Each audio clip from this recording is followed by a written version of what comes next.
दर्शकबिन तपाईलाई फेरि स्वागत छ। मर्निङ मिक्स अन्तर्गत अब हामी टी टक सेगमेन्टमा प्रवेश गर्दैछौँ। टी टकमा समाजमा क्रियाशील रहनुभएका व्यक्तित्वहरूसँग हामी संवाद गर्छौँ र यो बिहानको समय तपाईँमा पनि केही खालको ऊर्जा प्राप्त होस् भन्ने हाम्रो अपेक्षा रहेको छ।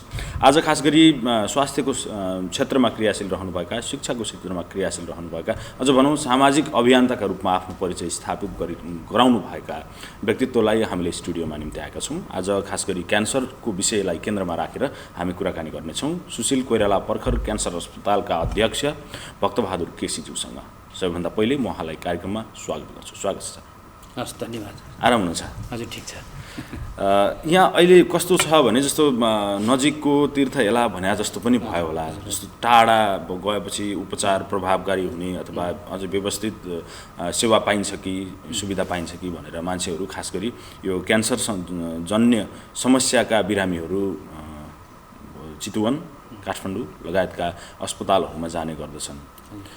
बाँकेमा अवस्थित यो सुशील कोइराला पर्खर क्यान्सर अस्पतालले के सेवाहरू प्रदान गर्छ? खास गरी क्यान्सरसँग त्यो सिम्पटोमेटिक केसहरूमा भयो अथवा परीक्षणका सन्दर्भमा पनि किन नहोस्, कस्तो खालको सेवा प्रवाह गर्छ र नागरिकहरूमा अझै नजिक पुग्न चाहन्छ? अब यो सुशील कोइराला पर्खर क्यान्सर अस्पतालको अब सुरुवातै अब अलिकति भिन्न किसिमले भएको अवस्था छ, होइन? यो महायज्ञबाट एउटा पर्खर परोपकार मिसन नामको संस्थाले महायज्ञबाट आर्थिक सङ्कलन गरेर सुरुवात गरेको, यो जनस्तरबाट सुरुवात गरेर निर्माण गरिसके, भौतिक पूर्वाधार तयार गरिसकेपछि नेपाल सरकारलाई हस्तान्तरण गरेको अस्पताल हो। र यो बिचमा अब अस्पताल निर्माण गर्नुभन्दा पनि अब यसलाई सञ्चालन गर्नु अलिकति चुनौतीको कुरा रहेछ। त यो अस्पतालको पनि ओपिडी सेवा 2075मै स्वास्थ्य मन्त्री उपेन्द्र यादवज्यूले सुरुवात गर्नुभएको हो। तथापि त्यो बिचमा हामीसँग जनशक्तिको अभाव का कारणले यसले अलिकति गति लिन सकेन। र अहिले हाम्रो समिति, मेरो नेतृत्वमा समिति बनिसकेपछि लगभग 1 वर्ष अगाडि र कार्यकारी निर्देशक पनि अब नयाँ आइसक्नु भएपछि हामीले यसलाई अब कसरी यसलाई अगाडि बढाउन सकिन्छ त स्पेसल्ली अब हामी क्यान्सरलाई मात्रै फोकस गऱ्यौँ भने यो अस्पताललाई अलिकति सञ्चालन गर्न सुरुमा अलिक चुनौती हुन्छ, गाह्रो हुन्छ भन्ने हिसाबले हामी लगभग सबै सेवाहरू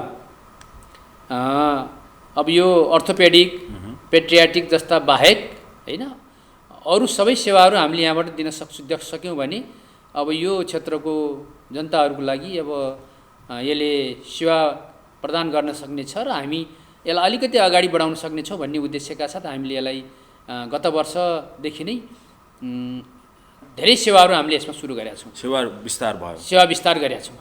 र विशेष गरी क्यान्सरकै हकमा कुरा गर्दा अब हामी पाटेघरको क्यान्सर, स्तन क्यान्सर लगायतका क्यान्सरहरूको थुप्रै अपरेसनहरू सुशील कोइराला पर्खर क्यान्सर अस्पतालमा भइसकेको अवस्था छ। त्यसको साथसाथै हामी जस्तै पित्त थैलीका अपरेसनहरू, होइन, लगायतका अपरेसनहरू पनि हामीले त्यहाँ सञ्चालन गर्ने गरेका छौँ। र क्यान्सरको लागि आवश्यक पर्ने उपकरणहरू हामीसँग एउटा लिनाग मसिन, जसलाई हामी रेडियोथेरापी भनेर भन्छौँ, सेकाइ गर्नुपर्ने नेपालीमा हामी ठेट भाषामा, होइन, क्यान्सर भइसकेपछि त्यसलाई सेकाइ गर्नुपर्छ भन्ने अब यसको उपचारको प्रविधिहरू अब किमोथेरापीदेखि लिएर अनि अपरेसनदेखि लिएर अब, होइन, रेडियोथेरापी गर्नुपर्दो रहेछ। र त्यो लिन्याग मसिन, जसलाई हामी लिन्याग मसिन भन्छौँ, त्यो सेकाइको मसिन, त्यो मसिन बाहेक अरू सबै सुविधाहरू हामीसँग छ अहिले। ब्राइकीथेरापी, हिस्टोप्याथोलोजी, होइन, सिटी स्क्यानदेखि लिएर स्क्यान, सबै ल्याबहरू अत्याधुनिक खालका उपकरणहरू हामीसँग छन्। र अपरेसनको लागि पनि 2टा मोडुलर ओटीहरू एकदमै राम्रो खालको, आधुनिक खालको छ। र अरू सामान्य ओटीहरू पनि छ। जस्तो नागरिकहरूलाई शङ्का लाग्यो भनौँ न, जस्तो क्यान्सर हो कि होइन भनेर परीक्षण गर्नु पर्यो भने पनि त्यो सेवा उपलब्ध छ हामी कहाँ? छ। अब अहिले मैले कुरा गर्दै थिएँ, अब त्यो लिनाग मसिनको पनि हामी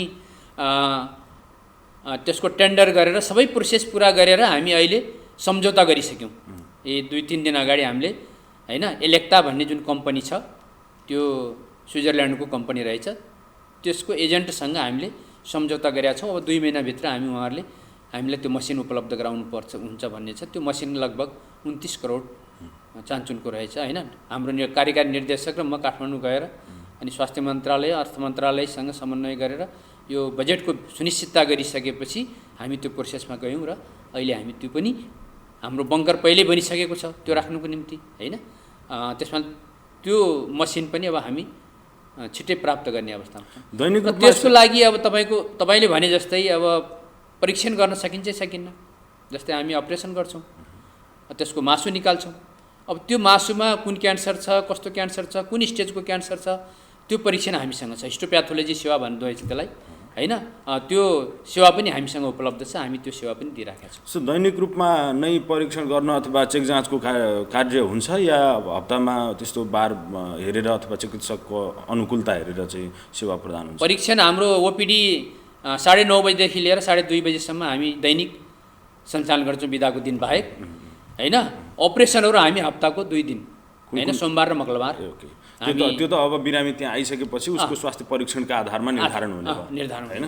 अब महँगो उपचार पनि भन्छन् क्यान्सर लागिसकेपछि खर्च धेरै हुन्छ, धान्न सकिँदैन। निम्न आय भएका व्यक्तिहरूमा चाहिँ अझै समस्या हुन्छ आर्थिक रूपमा भनेर सरकारले पनि केही छुट अथवा केही पैसा चाहिँ छुट गरिने खालको सहुलियत चाहिँ प्रदान गरेको छ।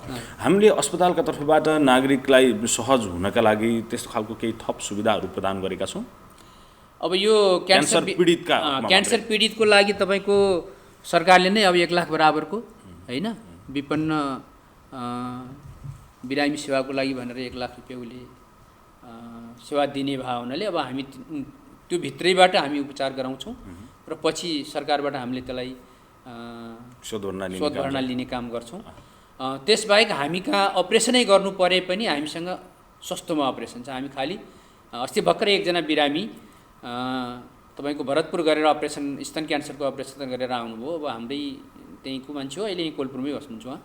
हिजो उहाँ जानुभएको थियो, 55,000 रुपियाँ उहाँको अपरेसन चार्ज मात्रै लाग्यो। तर हामी कहाँ 15,000 रुपियाँमा हामी अपरेसन सम्पन्न हुन्छ एउटा कुरो। अर्को जो विपन्न छ अलिकति त्यस्तो खालको छ भने त्यो क्याटेगोरीकोलाई हामी असहाय विपन्न भनेर 5,000 बराबरको सेवा सुविधा परीक्षणको लागि सेवा सुविधा भनेर अलग्गै दिने गर्छौँ। एकदमै विपन्न छ, अब ओटीभित्र छिरिसक्यो, उसको आर्थिक अवस्था कमजोर छ भने अब त्यसलाई हामी कति बिरामीहरू त अब हामी निःशुल्क पनि गरेका छौँ। स्थानीय रूपमा छन्, पीडित छन् होइन। किनभने त्यो अस्पताल भनेकै जनताहरूले मुठीदान गरेर सञ्चालन गरेको हुनाले अब सस्तोभन्दा सस्तो तरिकाले यो क्षेत्रका बिरामीहरूले सेवा प्राप्त गरून् भन्ने उद्देश्यले हामीले लागेका हुनाले अब हामी त्यस्ता खालका केसहरू पनि हामीले हेर्ने गरेका छौँ। जनशक्तिको संरचना चाहिँ कस्तो छ, खास कतिजना त्यहाँ? अहिले हामीसँग हाम्रो अस्पताल यो कुनै पनि अस्पतालको ओएनएम सर्वे गर्नुपर्दो रहेछ। ओएनएम सर्वे भनेको त्यसको अर्गनाइजेसन एन्ड म्यानेजमेन्ट होइन।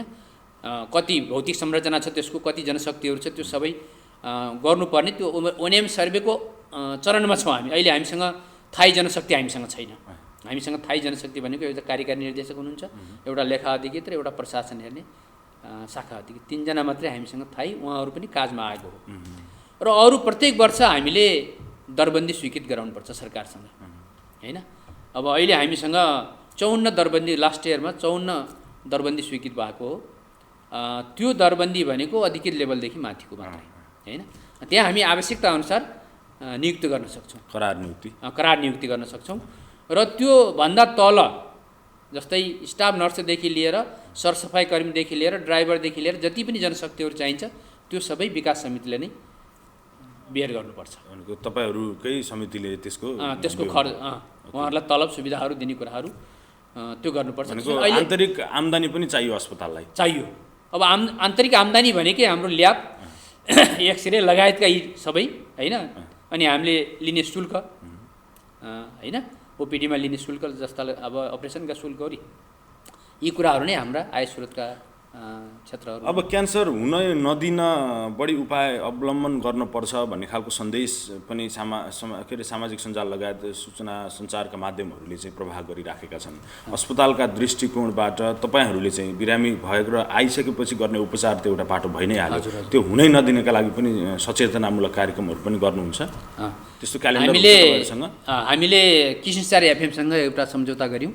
क्यान्सर जागरण कार्यक्रम हामीले चलायौँ र त्यहाँ सुरुमा डाइरेक्टर साहब र म गएर हामीले होइन व्यवस्थापनको पक्षको पाटोको कुरा मैले र र अनि प्रशासनिकतिरको पाटोको कुरा हाम्रो डाइरेक्टर साहबले कुरा राख्नुभयो। त्यसपछि हामी प्रत्येक शनिबार एकजना विशेषज्ञ डाक्टरलाई त्यहाँ पठाएर त्यो बारेमा हामीले होइन सञ्चार गर्ने कुराहरू, अब सम्प्रेषण गर्ने कुराहरू, सेवा सुविधाका कुराहरूदेखि लिएर रोग कसरी लाग्छ, किन यसलाई हामीले होइन रोग लाग्नभन्दा नलाग्न दिने अवस्थाहरू के छ, उपचार उपायहरू के छ, यी सबै कुराहरूको बारेमा हामीले त्यो क्यान्सर जागरण केही समय चलायौँ र त्यसलाई त्यसले हामीलाई धेरै कुरामा सहज बनाइदियो होइन। अब केन्सार एफएम सुन्ने श्रोतादेखि लिएर सबैले त्यसलाई फलोअप गर्नुभयो र त्योबाट हामीले धेरै बिरामीहरूको आकर्षण भएको प्राप्त गऱ्यौँ, एउटा कुरा।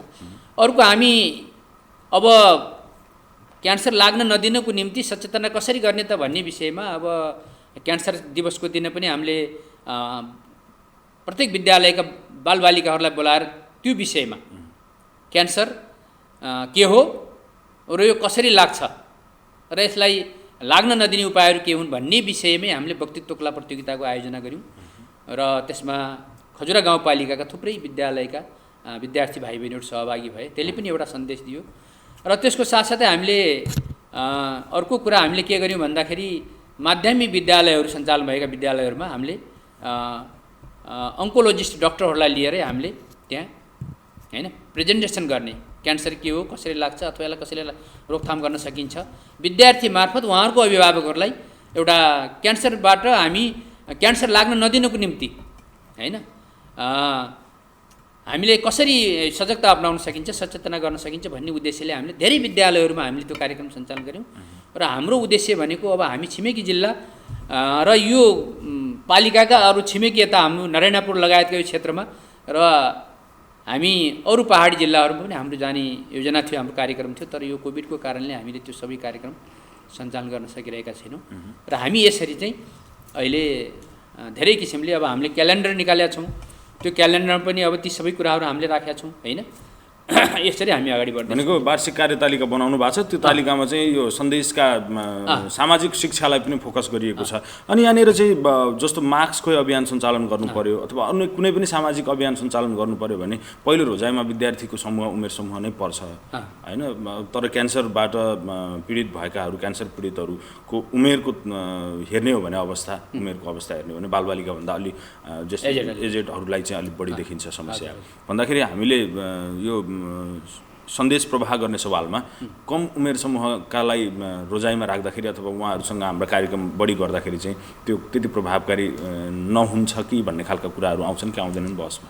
हामीले त एउटा विद्यार्थीसँग अभिभावक जोडिएको हुनाले सबै होइन बालबालिकाहरूका आफ्ना अभिभावक हुने भावनाले एउटा विद्यार्थी भनेको सचेत एउटा होइन नागरिक भइसकेका हुनाले उहाँहरूले आफ्नो घरको आफ्नो छरछिमेकको आमा बुवा दाइ भाइहरूलाई यो सन्देश लैजानुहुन्छ भन्ने एउटा अलिकति प्रारम्भिक चरणमा हामीले विद्यार्थी मार्फत जाउँ भन्ने खालले हामीले त्यसरी त्यसलाई भनेको पछि उमेर समूहहरू पनि निर्धारण गर्दै त्यो समूहमा पनि जानु हामी जाने हाम्रो योजना हो। तर अब कोभिडकै कारणले अब यसमा के छ भने जस्तो यो हाम्रो कर कोषको बजेट हुन्छ एउटा जो हामीले धुम्रपान होइन बाट अब त्यो धुम्रपान मद्यपानको करबाट उठेको बजेटबाट अब स्वास्थ्य मन्त्रालयले के गर्छ कर कोष भन्दो रहेछ त्यसलाई हस्पिटलहरूमा अब क्यान्सर अस्पतालहरूलाई केही बजेटहरू उसले छुट्याइदिएको हुन्छ र त्यो बजेट हामीले त्यो सचेतना कार्यक्रममै खर्च गर्नुपर्छ त्यसलाई, त्यो बाहेक अरूमा खर्च गर्न पाइँदैन। त्यसमा ती कार्यक्रममा हामी सबै क्षेत्रमा लैजाने र क्याम्पहरू सञ्चालन गर्ने। अझ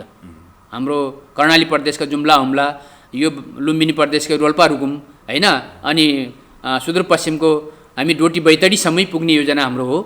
तर हामी यो गत वर्ष हामी पुग्न सकेनौँ। अब यो वर्ष अब के हुन्छ त्यसलाई पनि जस्तो अस्पतालको तथ्याङ्कलाई हेऱ्यो भने खास गरी कस्ता खालका व्यक्तिहरू उपचारमा आउनुहुन्छ भनेको कुन उमेर समूहका व्यक्तिहरू चाहिँ आउनुहुन्छ र कारण चाहिँ के कारणले जस्तो अहिले हामी मद्यपान धुम्रपानले गर्दा चाहिँ क्यान्सर निम्ति आउँछ यसलाई छोडौँ भनेर विभिन्न ठाउँमा प्रचारका सामग्रीहरू सम्प्रेषण गरिराखेका हुन्छौँ होइन। तर पनि त्यो मान्छेहरूमा त्यो खालको लत चाहिँ छुट्न सकिराखेको छैन।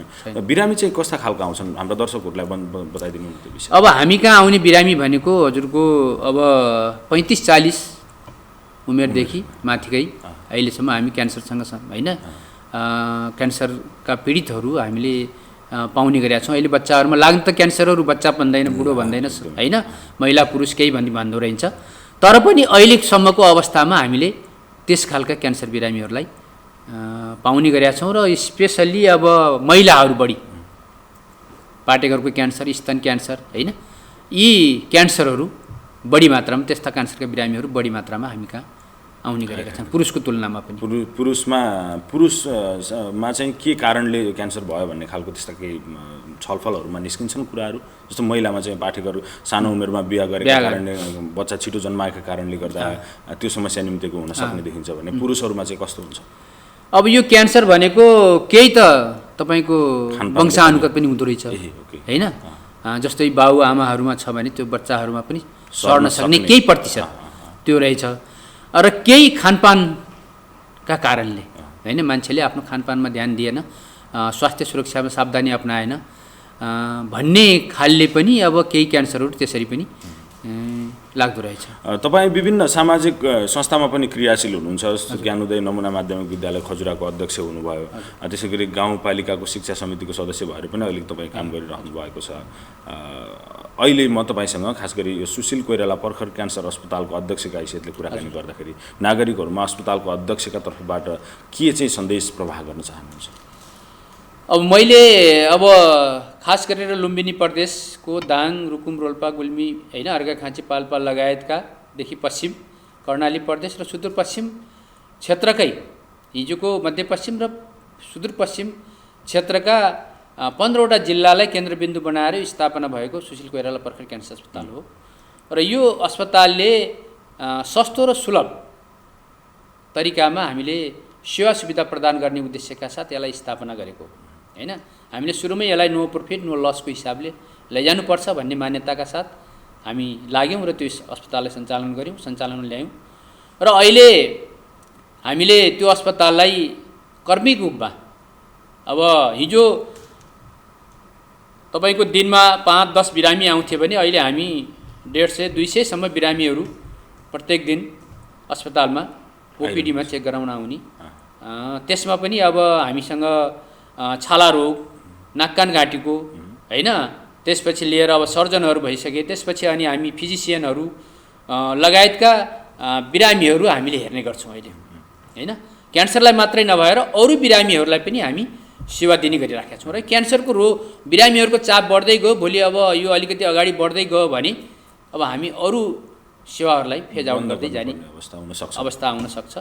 तर अहिले हामीले तत्काललाई हेर्दाखेरि त्यो क्षेत्रकै सबै बिरामीहरूलाई सेवा दिने उद्देश्यका साथ अरू सर्पदंशसम्मको उपचार हामीले गरेका छौँ। अहिले वर्ष पनि हामी 80-85 जना सर्पदंशका बिरामीहरूले त्यहाँबाट सेवा लिइसके होइन। हाम्रो कार्यकारी निर्देशक आफै त्यो सम्बन्धी विशेषज्ञ पनि हो होइन। त्यसो भएकाले हामीले अहिले सबै किसिमको सेवा दिनको निम्ति हामी लागि परेका छौँ। र म आग्रह गर्छु सबैलाई होइन, श्रोतागणहरूलाई कि अब हामी उपचारको निम्ति सस्तो सुलभ तरिकाले उपचार प्राप्त गर्नको निम्ति हामीसँग अत्याधुनिक खालका हामीसँग उपकरणहरू पनि छन्, इन्स्ट्रुमेन्टहरू छन् र हामीसँग दक्ष होइन जनशक्तिहरू पनि छ।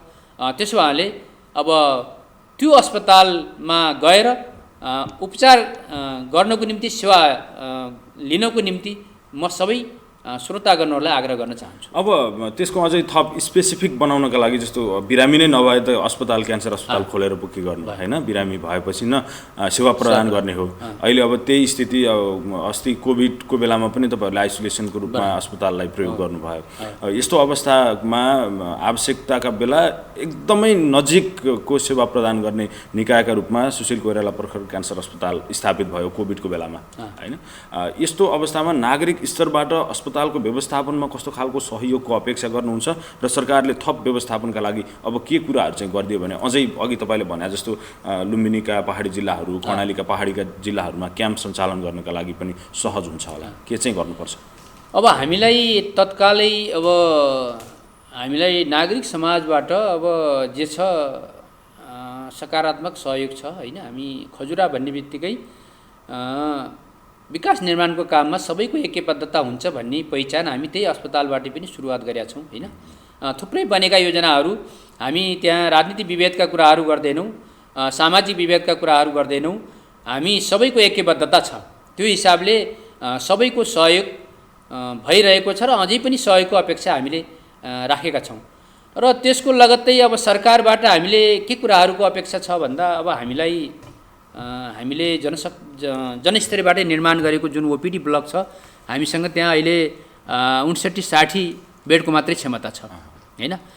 र अब हामीसँग बिरामीको चाप बढ्दै जाने अनि हामीले सेवा सुविधाहरूलाई बढाउँदै जाने अनि जनशक्तिको चाप पनि बढ्दै जाने हो भने अब त्यो पूर्वाधार मात्रै हामीलाई पर्याप्त छैन।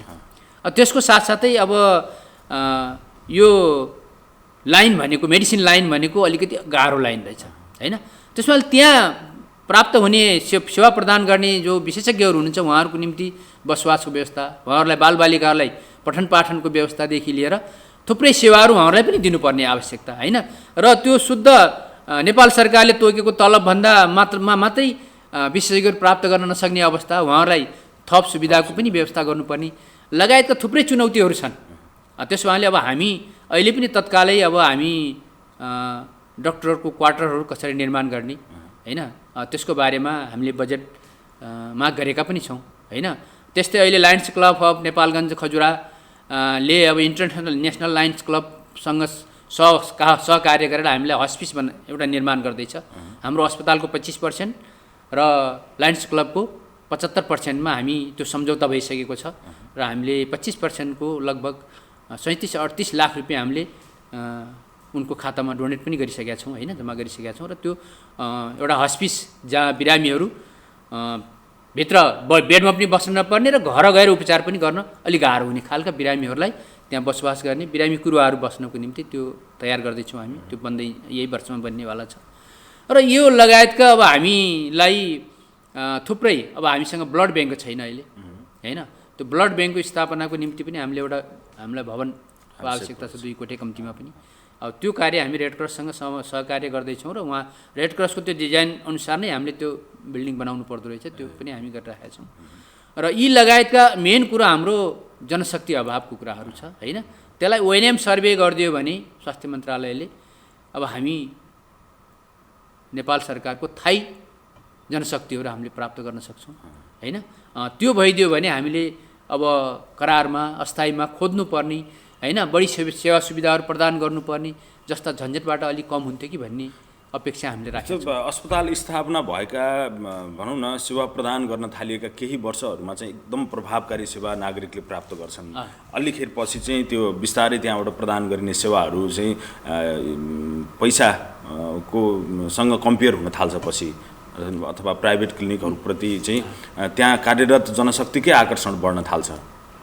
यो अवस्था चाहिँ क्यान्सर अस्पतालमा आउन नदिनका लागि तपाईँले के गर्नु? अब यो सबभन्दा स्वास्थ्य क्षेत्रमा सबभन्दा चुनौतीको विषय भनेको यो रहेछ हैन। अहिले हामी पनि त्यो पनि हामी झेलिरहेको भनेको अहिले सुरु भइसक्यो, त्यो सुरुवातकै अवस्थामा पनि हामी त्यो झेल्दैछौँ केही हैन। त्यस्ता अप्ठ्याराहरू छन्, अब प्रत्यक्षै नभए पनि अब अप्रत्यक्ष रूपमा त्यस्ता समस्याहरू हामीसँग छन् हैन। त्यो सुरुवातीसँगै जन्मिहाल्दो रहेछ त्यो कुराहरू हैन।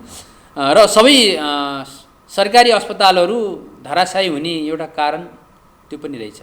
मैले शिक्षा क्षेत्रमा लामो समय काम गरे हुनाले अब शिक्षामा त्यो छ हैन भन्ने लाग्थ्यो, तर स्वास्थ्यमा त्योभन्दा अझ बढी। अब हामी यही नेपालगञ्जकै कुरा गर्ने भने भेरी अस्पताल 130 वर्ष पुरानो हो, तर त्यसले अरू अस्पतालहरू जन्माउन सकेन हैन, अरू उसले विकास गर्न सकेन। तर प्राइभेट सेक्टरका अस्पतालहरू च्या उम्रे जस्तै उम्रिगए हैन।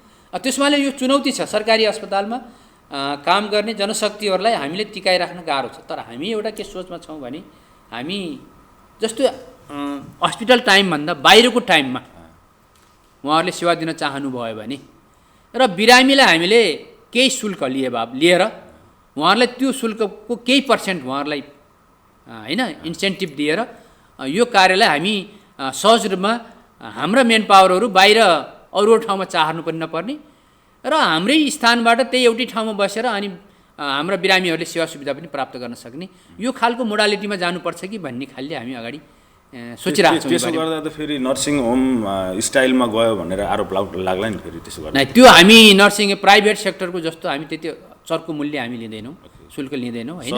मिनिमम अब केही अस्पतालले खर्च गरेको सरसफाइदेखि लिएर इन्स्ट्रुमेन्टको केही खर्चहरू राखेर अनि उहाँहरूलाई केही पर्सेन्ट दिने हिसाबले हामी त्यसरी जानुपर्छ कि भन्ने एउटा सोच हामीले समितिले गरिराखेको छ। जस्तो राजनीति यो सत्ता समीकरण फेरबदल भएसँगै यस्ता खालका व्यवस्थापन समितिहरूमा पनि फेरबदल आइरहेको हामीले देखिराखेका छौँ। राजनीतिक नियुक्तिहरूमा त्यो खालको अवस्था देखिन्छ। यसले चाहिँ यो अब तपाईँ त यहीँको स्थानीय पनि हुनुभयो होइन, स्थानीयतामा अलिकता अपनत्व अझै धेरै बढी जोडिएको हुनसक्छ त्यहाँ भावनात्मक रूपमा होइन।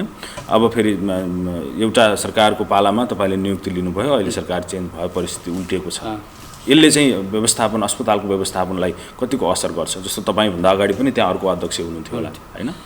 न एकदमै यो अस्थिरता निम्त्याउँछ यसले होइन।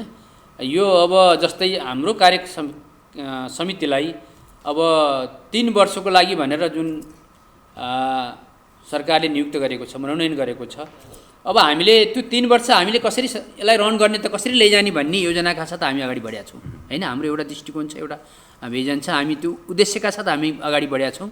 र अनि यतातिर प्रशासनतिर पनि त्यो किसिमले होइन त्यहाँको कार्यकारी निर्देशक त्यो हिसाबले अगाडि बढिराख्नु भएको छ भने अब हाम्रो समन्वयबाट हामी जसरी अगाडि बढिरहेका छौँ, बिचमा यो ब्रेक हुँदा अब फेरि पनि जस्तै त्यहाँ कार्यकारी निर्देशक चेन्ज हुनसक्छ, यता अस्पताल विकास समिति चेन्ज हुनसक्छ, फेरि त्यसलाई फेरि सुरुवातबाट होइन, त्यसलाई फेरि सुरुवातबाट लैजानु पर्ने अवस्था हुनसक्छ। त्यसो भए हामीले कम्तीमा पनि एक कार्यकाल प्रशासकले पनि व्यवस्थापनले पनि चलाउन सक्यो भने यसले अलिकति केही सकारात्मक रूपमा अगाडि गति लिन्छ होइन। त्यो प्रति सरकार अब सचेत रहनुपर्छ भन्ने मलाई लाग्छ। जस्तो तपाईँकै पनि अब 1 वर्ष सकिनै सक्नुभयो कार्य, 1 वर्ष सकिसक्यो, अब बाँकी 2 वर्ष छ। तपाईँले आउँदाखेरि चाहिँ जतिखेर तपाईँ मनोनयन हुनुभयो विकास समितिको अध्यक्षमा, यो क्यान्सर अस्पताललाई चाहिँ यो रूपमा अगाडि बढाउँछु भनेर तपाईँले पक्कै पनि एउटा खालको योजना बनाउनु भएको थियो होला। यो 1 वर्षको अवधिमा तपाईँ कहाँ पुग्नुभयो त्यो योजनामा चाहिँ? अब हामीले अब यो एकदमै शून्य अवस्थामा थियो हामी आउँदा होइन।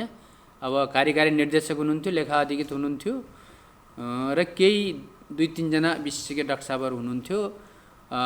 उहाँहरूले यो सामान्य सेवा बाहेक त्यहाँ हाम्रो ओटी सुरु थिएन होइन, कुनै खालको त्यस्तो खालको सेवा सुविधाहरू प्रदान गरिरहेको अवस्था थिएन। सामान्य खालका किमो थेरापीकै सेवाहरू प्रदान थियो होइन। त्यो पनि अब भरतपुरबाट यो क्षेत्रका बिरामीहरू अब तिमीहरू उहीँ खजुरामै जाँदाखेरि त्यहीँ किमोथेरापी हुनसक्छ भन्ने उद्देश्यले यहाँ आउने त्यो सेवा मात्रै प्रदान भएको अवस्था थियो भने अब हामीहरू आइसकेपछि अब हामी आउँदा एकदमै अलिकति अप्ठ्यारै परिस्थिति थियो भन्नै पर्दा होइन। कार्यकारी निर्देशक लेखा अधिकृत उहाँहरूले अब यो समिति केही होइन भन्ने खालको एउटा मानसिकता बोकेर बसिराख्नु भएको अवस्था थियो।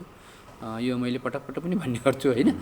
र पछि त्यो अवस्था चेन्ज भयो होइन। हाम्रो यहीँ बडैयाताल गाउँपालिकाको एकजना हाम्रो इनर्जेटिक भन्छु म होइन, कृष्ण आचार्य भेरीबाट काजमा कार्यकारी निर्देशकको रूपमा त्यहाँ जानुभयो। उहाँ अहिले एकदमै निरन्तर रूपमा लागिराख्नु भएको छ। अहिले पनि हामीले यो 3 दिन बिचमा हामीसँग एकजना गाइनोकोलोजिस्ट हुनुहुन्थ्यो, उहाँले त्यहाँबाट रिजाइन गरेर निस्किसकेपछि हाम्रा पाठेघरका बिरामीहरू अपरेसन गर्नुपर्ने बिरामीहरू थुप्रै थियो, लामो लिस्ट थियो। र अहिले भर्खरै उहाँले काठमाडौँबाट 2 जना डक्टरहरू बोलाएर होइन हामीले दूरबीनबाट पाठेघरको अपरेसन सम्भव भएकोलाई, सम्भव नहुनेलाई ओपन 2 खालको अपरेसन गरेर अब हामी आजसम्म उहाँहरू 4 दिन उहाँहरूले अपरेसन गरेर लगभग 10 जना बिरामीहरूको अपरेसन सक्सेस भएको अवस्था छ। र हामीले त्यही किसिमले अनि यता सर्जन हुनुहुन्छ होइन, जो हाम्रो पेट रोग विशेषज्ञ अब मूत्र रोग विशेषज्ञ भन्छौँ हामी, उहाँहरूले हप्तामा 2-3टा अपरेसनहरू उहाँले प्रत्येक हप्तामा अब हामी उत्तरार्धमा यो हिसाबले हामी गइराखेका छौँ होइन। हामीले फार्मेसीको सेवा भित्रीबाट दिइराखेका छौँ। उत्तरार्धमा छौँ हामी। यदि तपाईँले परिस्थिति सहजै अनुकूलै भयो, सरकार चेन्ज हुँदा पनि तपाईँहरूलाई कुनै असर परेन भने अब तपाईँको बाँकी रहेको 2 वर्षमा अस्पतालले कुन रूप धारण गर्छ? अब हामी यो अस्पताललाई पूर्ण रूपमा होइन लिनाक मसिन हामी जडान गरिसकेपछि क्यान्सरको सम्पूर्ण रोग, क्यान्सर बिरामीहरूलाई हामी यहीँबाट सबै सेवाहरू उपलब्ध गराउँछौँ होइन। यो एकदमै निश्चित छ।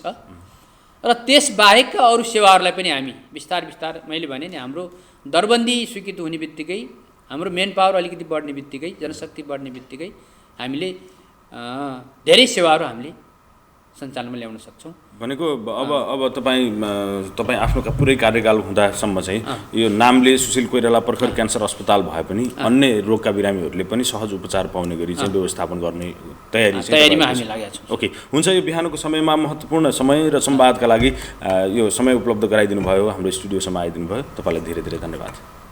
यो एनटिभी कोलपुरको सम्पूर्ण टिमलाई मेरो तर्फबाट पनि हार्दिक धन्यवाद छ। मलाई बोलाएर आफ्ना विचारहरू अस्पतालको विशेष गरेर सुशील कोइराला प्रखर क्यान्सर अस्पताल एउटा सञ्चालन भएर निर्माण भएर पनि सञ्चालन हुँदै पनि अलिकति ओझेलमा परेको यो विषयलाई श्रोतासम्म पुर्याइदिने जुन एउटा पुलको काम गर्नुभयो त्यसको निम्ति म हजुर लगायत सम्पूर्ण यो टिमलाई म सुशील कोइराला प्रखर क्यान्सर अस्पतालको तर्फबाट मेरो तर्फबाट हार्दिक आभार व्यक्त गर्न चाहन्छु। हवस् त, धन्यवाद।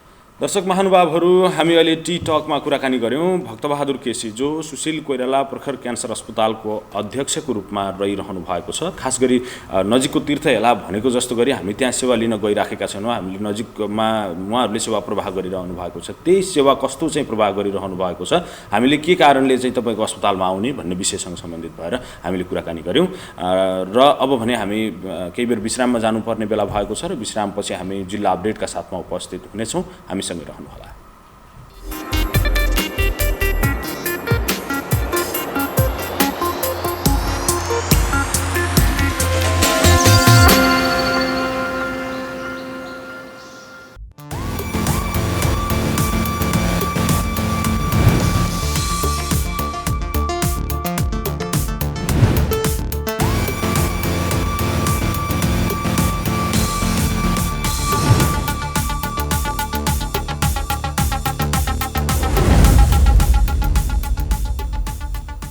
दर्शकवृन्द, तपाईँलाई फेरि स्वागत छ। कार्यक्रम हो मर्निङ मिक्स। मर्निङ मिक्समा हामी विविध विषयमा कुराकानी गर्ने क्रममा अब भने हामी जिल्ला अपडेटको त्यो सेगमेन्टमा प्रवेश गर्दैछौँ।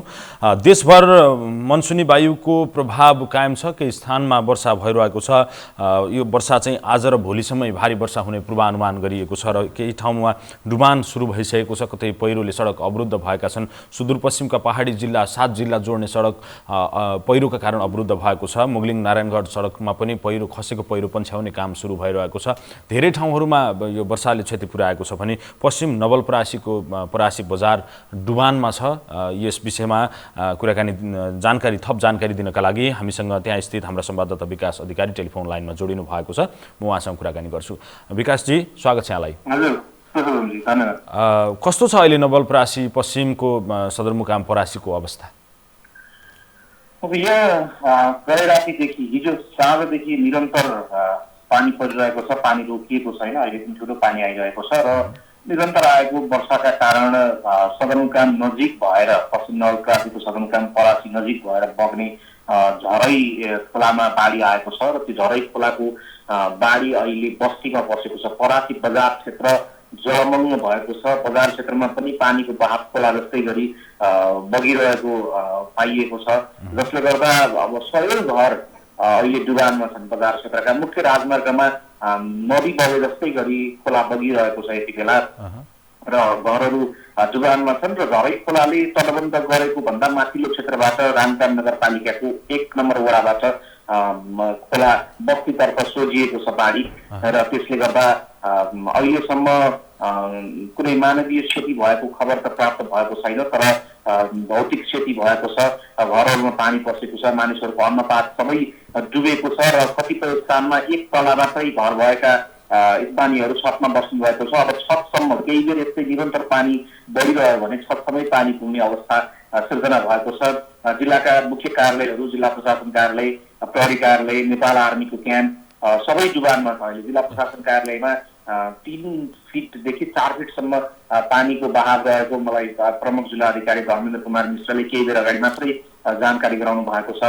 जसले गर्दा अहिले एकदमै अवस्था जटिल छ यहाँको सदरमुकामको। सो तपाईँले हामीलाई पठाउनु भएका दृश्य सामग्रीमा चाहिँ केही सायद स्वास्थ्य कर्मीहरू त्यहाँ हुनुहुन्छ होला, त्यो रेड क्रसको जस्तो चिन्ह भएको एउटा सङ्केत बोकेको मानिस झन्डै कम्मर माथिसम्म पानी आइराखेको छ। अर्को त्यसकै छेउमा अर्को एउटा मान्छे चाहिँ घरबाट सायद निस्किँदै हुनुहुन्छ होला, उहाँ एउटा केही सामान बोकिरहनु भएको छ, हातमा समातिरहनु भएको छ। उहाँहरूलाई उद्धार गर्नका लागि कसरी संयन्त्र चाहिँ त्यहाँ परिचालित भइराखेको छ, जस्तो डुबान घरको छतसम्मै आउन सक्ने स्थिति देखिन्छ भनेर भन्नुहुन्छ तपाईँ।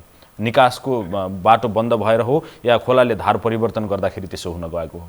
यो अहिले चाहिँ खोलाले धार परिवर्तन गर्दा नै यस्तो स्थिति सिर्जना भएको हो। सदरमुकामको खोला किनारका नजिकका बस्तीमा विगतका वर्षमा पनि केही घरहरूमा पानी पस्ने गरेको थियो, तर यस्तो पानीको बहाव हुने र सदरमुकाम नै डुब्ने अवस्था चाहिँ सिर्जना भएको थिएन अहिलेसम्म। पुराना केही बेर अगाडि मात्रै रामकाम नगरपालिकाका नगर प्रमुखसँग पनि मैले कुरा गरेको थिएँ। उहाँले 2045 सालमा ठुलो बाढी आएको थियो, तर यति ठुलो थिएन, यो त अहिले अपत्यारिलो किसिमको पानीको बहाव छ भन्नुभएको छ। र मैले केही बेर अगाडि पठाएको भिडियोमा देखिएको जुन चाहिँ दृश्य छ त्यसमा चाहिँ जिल्ला प्रशासन कार्यालयको टोली हो, त्यो रेड क्रसको चिन्ह सहितको बोकेको टोली। उहाँहरूले चाहिँ केही कागजपत्र सुरक्षित स्थानमा सार्दै हुनुहुन्छ। प्रशासनको तल्लो तलामा पानी भरिने अवस्था सिर्जना भएपछि उहाँहरूले त्यो आवश्यक कागजपत्रहरू त्यो सार्ने क्रममा चाहिँ त्यो भिडियो चाहिँ प्राप्त भएको हो।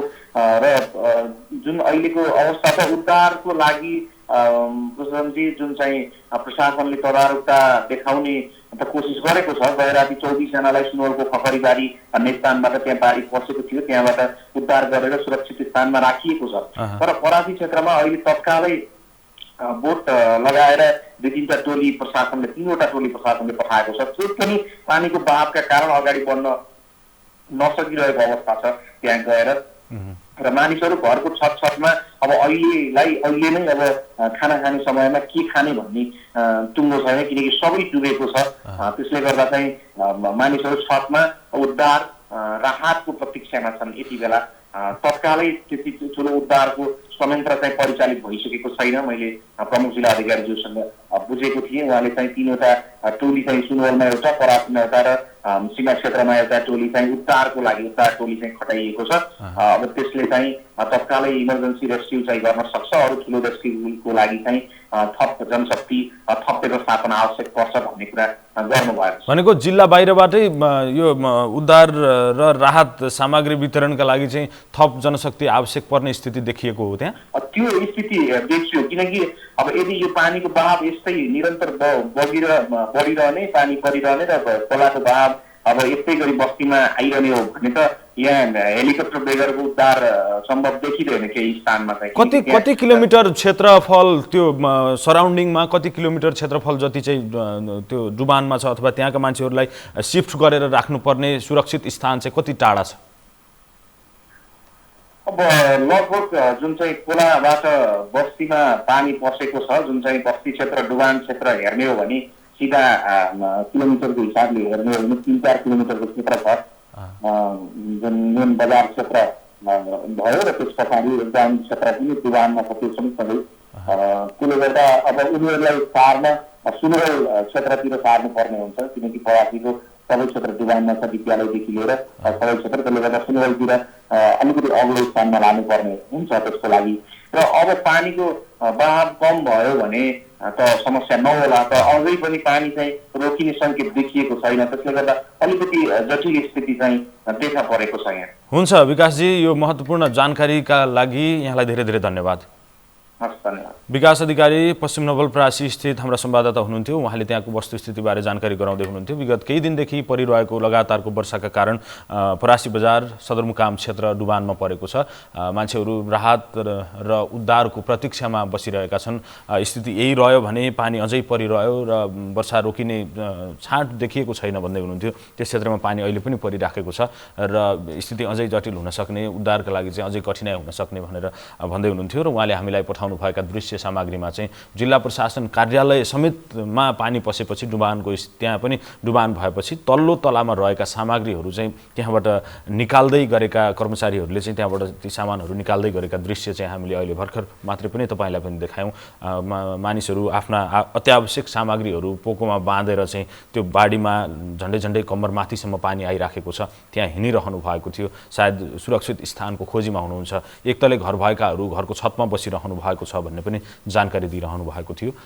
स्थिति सामान्य होस् हामी कामना गर्छौँ, वर्षा रोकियोस् र बाढीको बहाव कम होस् र नागरिकहरू सुरक्षित महसुस गर्न सकुन् र राहत अहिले पनि खाना खाने समयमा के खाने भन्ने खालको स्थिति बनिसकेको सन्दर्भ छ। यस सन्दर्भमा यताउता गाउँ छिमेकमा अथवा अर्को स्थानीय तहबाट पनि आवश्यक सहयोगका लागि तदारुकता देखाइयोस्, हामी यो चाहन्छौँ। र यो बिहानको समयमा अहिलेसम्म कार्यक्रम हेरेर साथ दिनुभएकोमा तपाईँ सबैलाई धेरै धेरै धन्यवाद। वर्षा निरन्तर जारी छ, विपदको समय जतिखेर जता पनि आउन सक्ने हुन सक्दछ, किन भन्दा निरन्तरको वर्षाले जमिन गलेको छ, भासिने, पहिरो जाने, निकास बन्द भएर डुबानको स्थिति सामना गर्नुपर्ने अवस्था हुन सक्दछ। त्यसकारण भूकम्पको सुरक्षाका दृष्टिकोणले जतिखेर झटपट झोला भन्ने चाहिँ हामीले सुनिराखेका थियौँ, त्यो झटपट झोला भनेको आफूलाई अत्यावश्यक पर्ने सामग्री, त्यसै गरी आवश्यक कागजपत्र र केही पैसाहरू चाहिँ यो विपदको समयमा काम लाग्न सक्ने भएकाले त्यस्ता सामग्रीहरूको प्रयोग चाहिँ हामीले बढाउनुपर्छ। अत्यावश्यक कागजपत्रहरूलाई चाहिँ त्यो जोखिम क्षेत्रमा रहनुभएकाहरूले चाहिँ त्यो झोलामा हाली सुरक्षित रूपमा बस्नुहोस्, यो आग्रह सँगसँगै यहाँहरूको दिन शुभ बितोस् भन्दै म पुरुषोत्तम सापकोटा मर्निङ मिक्सलाई यिनीहरू बिट मार्ने अनुमति चाहन्छु। यहाँको दिन शुभ बितोस्। नमस्कार।